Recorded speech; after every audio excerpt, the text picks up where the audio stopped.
Está no ar o PV Web Jornal. Pecinha é a vovozinha, especializado em teatro para crianças e jovens. Hoje em edição mais enxuta e especial, voltada para o 24º FENATIB, o Festival Nacional de Teatro para Crianças e Jovens de Blumenau, em Santa Catarina.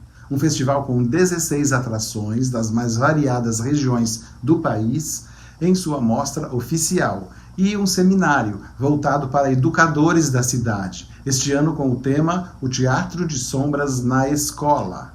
Você olha para as sombras de pessoas e objetos em seu cotidiano? Qual o valor e a intenção de usar as sombras no teatro infantil? Vamos responder já. Fique aqui com a gente.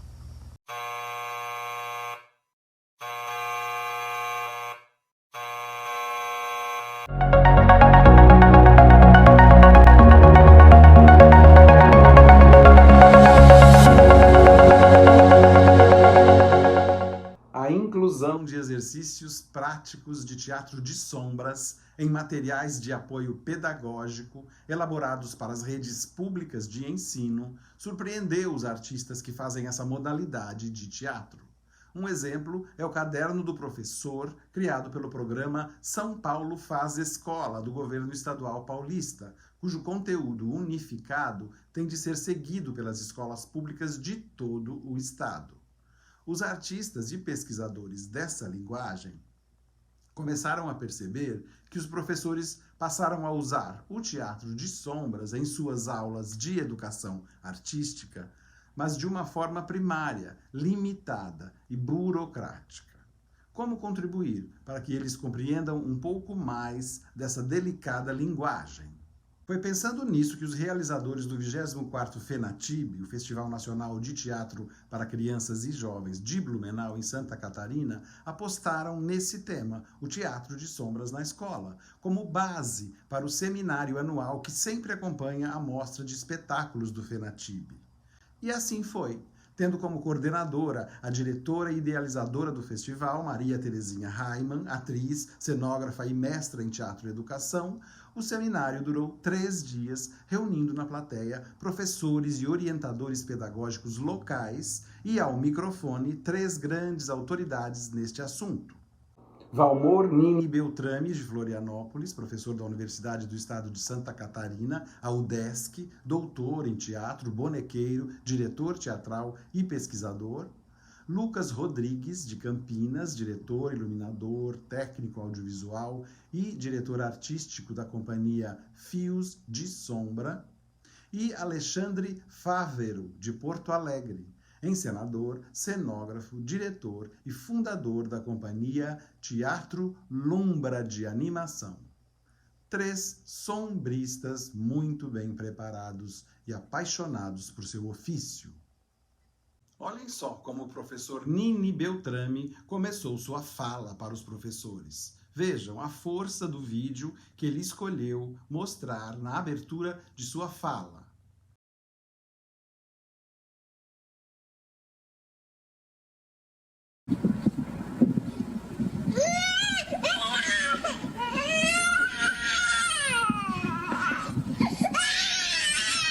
Ela é muito forte para mim. Ela é muito emocionante para mim, porque vocês podem perceber, né, a força e o sentido que tem para essa criança quando ela descobre a sombra. Eu acho que a sombra, né, sobretudo para as crianças, nessa faixa de idade, ela pode ser, ela tem uma força e ela se mistura com medo, fascínio e descoberta, porque ela é ao mesmo tempo assustadora, né, e pode ser objeto de brincadeira. Então, quando eu trago essa imagem, é apenas para chamar a atenção sobre a importância e, ao mesmo tempo, o cuidado com o que nós estamos tratando, né? E o cuidado que nós precisamos ter também com as crianças, do quanto é importante estarmos juntos e acompanhar, né, esse momento que é uma descoberta. O mestre Beltrame falou aos educadores catarinenses sobre a simplicidade relativa da linguagem das sombras e sobre a nossa falta de prática em reparar nas sombras do cotidiano. Para ele, é preciso redescobrir a sombra. Veja. A sombra tem aquilo que a gente poderia chamar de uma espécie de uma simplicidade complexa, né? Tudo é muito simples, mas também a gente pode tornar isso complexo porque, na medida em que a gente trabalha a sombra numa perspectiva que é a da linguagem artística, ela vai exigindo um vocabulário, normas, regras, né? Nós adultos conhecemos a sombra, as nossas sombras e olhamos para a sombra. O que acontece, na minha opinião, é que o dia a dia vai nos afastando e a gente acaba não percebendo, não só a própria sombra, mas o que é também, eu acho, delicado, que é a gente não percebe as sombras dos objetos, a gente não percebe a sombra das árvores, a gente não percebe a sombra dos edifícios, a gente acaba esquecendo de olhar a sombra quando a gente está em casa e como é que a nossa sombra se reflete na parede, ou quando ela está projetada numa parede que é vincada e que deforma essa sombra. E eu acho que isso tudo acaba, de alguma maneira, fazendo com que as coisas passem pela gente mais chapadas, né? E eu tenho então, redescobrir a sombra, para mim, tem um pouco esse sentido, e é de recuperar essa imagem que a gente, por vezes, esqueceu, mas num processo que é o de formação no teatro de sombras para, né, a realização dessa prática artística, significa justamente ter, né, tomar conhecimento e conhecer as possibilidades expressivas dessa linguagem como campo artístico de conhecimento e de expressão. No dia da palestra oficina de Alexandre Fávero, da companhia Lumbra, ele brilhou ao falar do valor da sombra no processo encantatório da educação. Repare na importância do que ele diz. Eu comecei a fazer teatro com 16 anos, teatro amador, depois parei, e hoje sou um profissional do teatro que me especializei num nicho porque ele me gerou muito encantamento, ele juntou muitas coisas que me interessavam. O cinema, a iluminação, as artes plásticas, as artes gráficas, a mística, a filosofia, a psicologia, a história. Então, isso tudo me atravessa o tempo todo. Criem encantamento. A gente está falando de encantamento, a gente está falando de sombras e a gente está falando de processos criativos. A gente hoje precisa entender quais são os valores simbólicos, quais são os entendimentos sobre as metáforas da vida, porque é isso que a gente utiliza para criar as nossas narrativas, os nossos códigos e os nossos processos encantatórios dentro da educação. No meu ponto de vista, a sombra ela tem valores que só pertencem a ela. E isso a gente utiliza como uma filosofia de trabalho. Alguns temas são mais apropriados do que outros para encenar em sombras. Para que eu vou fazer a arte com teatro de sombras? Essa arte ela é muito particular, muito interessante, justamente porque ela consegue fazer coisas que nenhuma outra faz. E se a gente não souber utilizar isso, provavelmente a gente vai cair na dúvida de por que eu estou utilizando o teatro de sombras. Eu poderia utilizar outra linguagem, bonecos, figuras, marionetes, seja lá o que for. Mas a sombra ela tem essa capacidade de se deformar a realidade. E essa deformação é uma das coisas que eu considero mais interessantes no meu processo criativo. E isso difere bastante, não só de outras linguagens, mas o trabalho da companhia Lumbra com relação a outras companhias. E agora olhe só um trecho da incrível aula de Lucas Rodrigues, da Fios de Sombra, em que ele discorre sobre a linguagem onírica das sombras, próxima do encantamento dos sonhos, e sobre transformar a matéria em algo inatingível pelo uso da sombra. A sombra é a única coisa que a gente vê que não é luz. É a única coisa. Não existe outra coisa que a gente vê que não é luz, a não ser a sombra. Por quê? Porque quando a gente está aqui com a luz, eu estou projetando aqui, você está vendo a sombra lá. A sombra não é escuridão, não é a ausência da luz. É uma imagem que você está vendo lá, projetada, a partir da luz aqui, que eu estou, do bloqueio dessa luz, né, no caso o meu corpo, e de uma superfície de projeção, que é a parede. Então, o que vocês estão vendo lá é a sombra. O que é propriamente um espetáculo de teatro de sombras? Então, o teatro de sombras ele é uma linguagem visual, como a gente estava conversando aqui, completamente representativa. Né? A gente faz a leitura dessas imagens através de símbolos, então, através de signos, através, né, da semiótica, a gente vai trabalhando essas interpretações simbólicas das imagens e desperta ludicamente a nossa necessidade natural de entender e compreender as coisas. Né? O ser humano tem essa necessidade de querer saber o que é. Né? Então, desde criança, a gente quer entender o nome das coisas, ou o que isso funciona. E isso, no teatro de sombras, desperta esse nosso interesse, porque a gente trabalha com uma linguagem que transforma o material numa coisa intangível, que é uma coisa que não se toca. Então, a gente está trabalhando com coisas aqui que vocês geralmente não estão vendo por trás de uma tela ou de alguma coisa. E aí desperta essa curiosidade do entendimento do como que está acontecendo isso. Eu quero entender, eu quero compreender. E ludicamente a gente vai construindo esses universos. Essa linguagem conduz a gente para um universo onírico, misterioso. Esse universo dos sonhos, né, do que não é real. A gente se transporta para um universo onde tudo é possível. Né? Uma figura que representa o humano pode voar. Né? Assim como a linguagem do teatro de animação se aproxima também disso. Que a criança acredita em tudo. E a gente vai perdendo essa capacidade lúdica de acreditar nessas possibilidades, né, do que é possível, do que não é.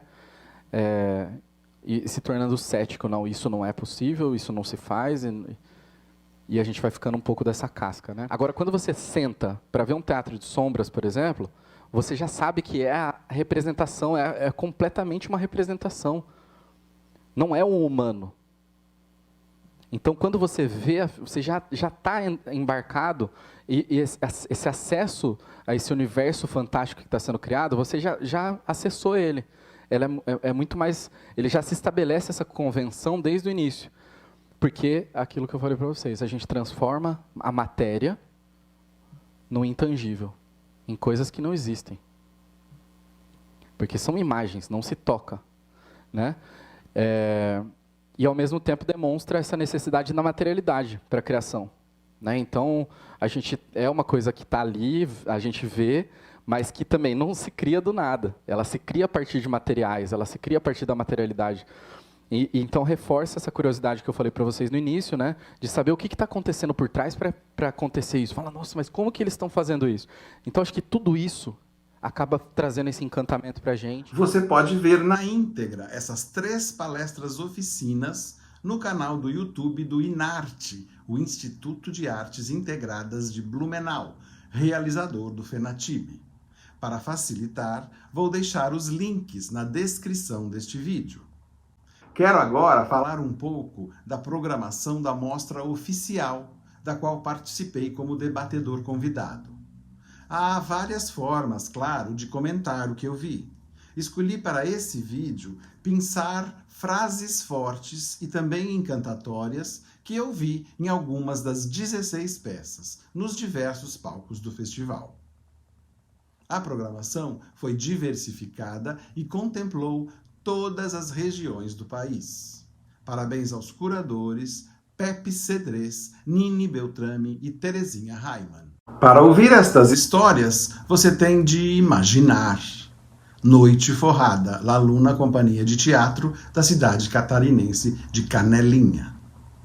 O tempo é um sorvete derretido. Flor Bela e todas as palavras do mundo. Companhia Teatro de Romance, São Paulo. Quando eu era criança, o tempo não existia.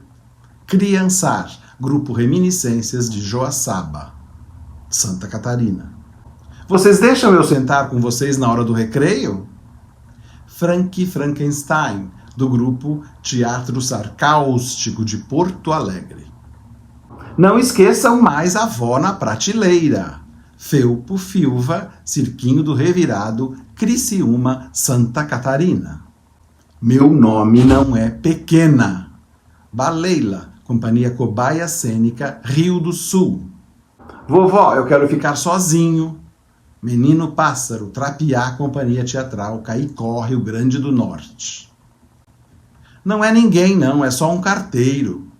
O Carteiro, com o palhaço Ritalino de Londrina, Paraná. Há muito tempo, quando o tempo não existia, quando tudo começou, um dia fora do tempo, Companhia Repentistas do Corpo de São Paulo.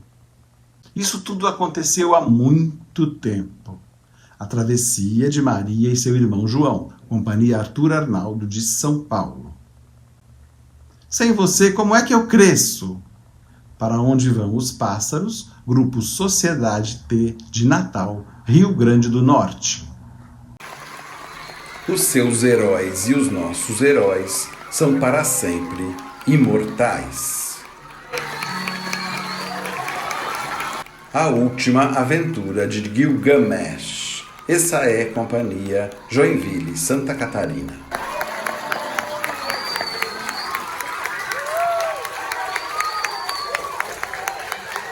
E como essas, tivemos muitas outras frases, diálogos, narrações marcantes nas peças do 24º FENATIB. Esse foi só um aperitivo.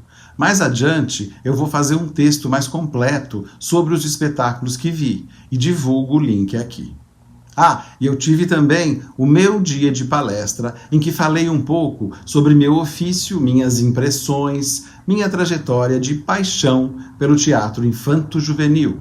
Na hora que o autor vai criar a peça, ele já começa a criar com essa cabeça de que para quem eu vou escrever, para que idade eu vou escrever.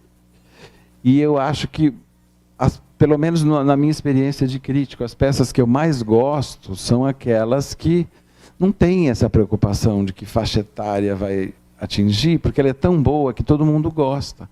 Exemplo atual, teatro para bebês. Eu comecei a cobrir teatro para bebês e a me interessar por teatro para bebês com uma desconfiança, mas o que significa isso agora? Teatro para bebês, como assim? Fui com todo o preconceito do mundo, com todos os pés atrás possíveis. Cheguei lá, é uma emoção do começo ao fim, é uma coisa linda, é uma poesia, para os adultos, inclusive. Deixo o link na descrição também, caso queiram ver minha palestra na íntegra. Obrigado pela atenção. Parabéns, FENATIB, INARTE e todos os envolvidos por mais uma vitoriosa edição. E viva o teatro! Até a semana que vem!